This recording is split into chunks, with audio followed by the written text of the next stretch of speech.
আজকে মাকে পদ্ম ফুল দিলাম।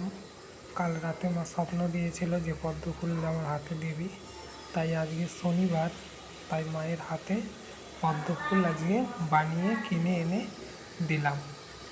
এবং প্রত্যেকে ভালো থাকবে, প্রত্যেকে সুস্থ থাকবে, এই কামনা মায়ের কাছ থেকে সব সময় করি।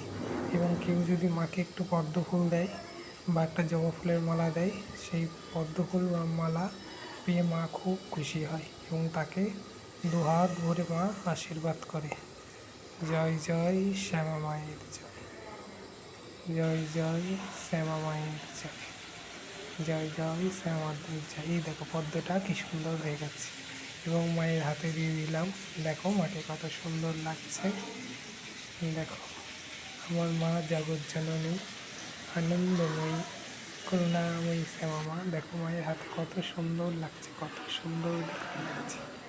মা কত মিষ্টি, আমার মা। জয় জয় শ্যামা মায়ের জয়, জয় জয় শ্যামা মায়ের জয়। মিষ্টি মা, আমার সোনা মা। আর এই যে মালাটা দেখছো, এটা মালাটা আমি নিজে হাতে মাকে গেঁথে পরিয়ে দিয়েছি। এখানে অনেক ভক্ত থাকে যারা ফুল দিয়ে যায় সকালবেলা, সেই ফুল দিয়ে পুজো হয়।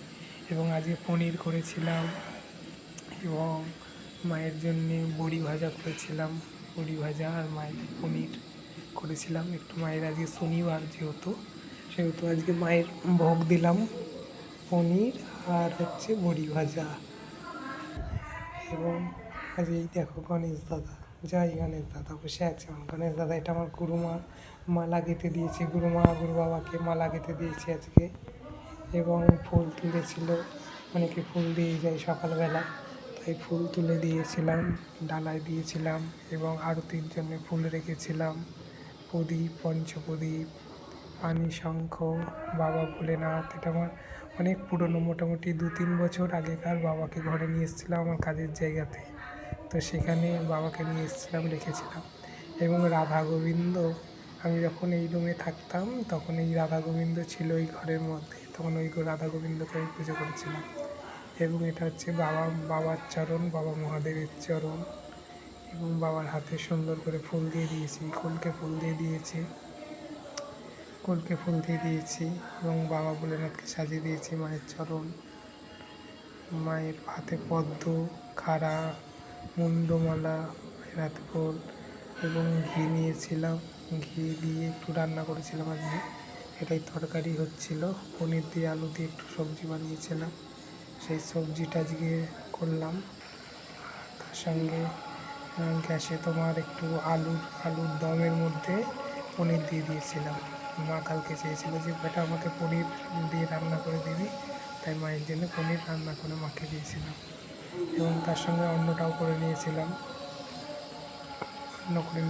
আর পনিরের তরকারি করেছিলাম আর বড়ি ভাজা করেছিলাম। তারপর পনির যখন ফুটছে তখন দাঁড়িয়ে পনিরটা আমি দিয়ে দিলাম, পনিরটা।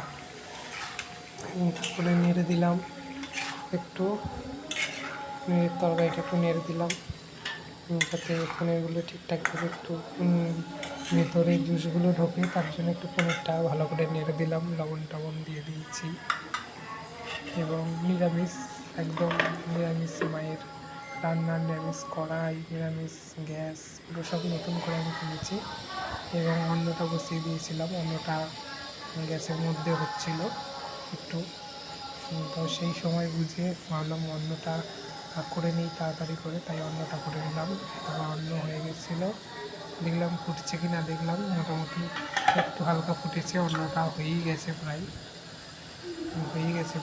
তারপরে বড়িগুলো কী করবো, বড়ি ভাজাগুলোকে গুঁড়ো করে দিলাম যাতে তোমার ঠিকঠাকভাবে হয়, গুঁড়ো করে নিলাম।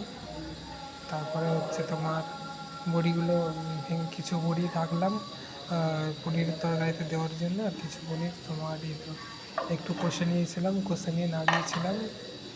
তো তরকারিটা দেখতে কত সুন্দর লাগছে দেখো। এবং বড়ি যে ভাজাটা ছিল ভেঙে দিয়েছিল, ওটা একটু পনিরের তরকারিতে একটু দিয়ে দিয়েছিলাম, দেখতে ভালো লাগছে, কত সুন্দর লাগছে দেখতে।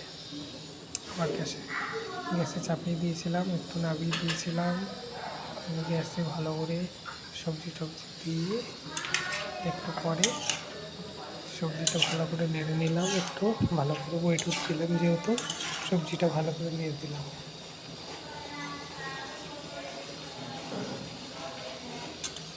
মুখটা ভালো করে দেখছিলাম আলুগুলো ঠিকঠাক করে সেদ্ধ হয়েছে কিনা। দেখো কত সুন্দর হয়েছে, কত সুন্দর কালার হয়েছে। মায়ের ভোগ বলে কথা, আসলে মায়ের ভোগ বলে কথা, সুন্দর তো হবেই, তাই না?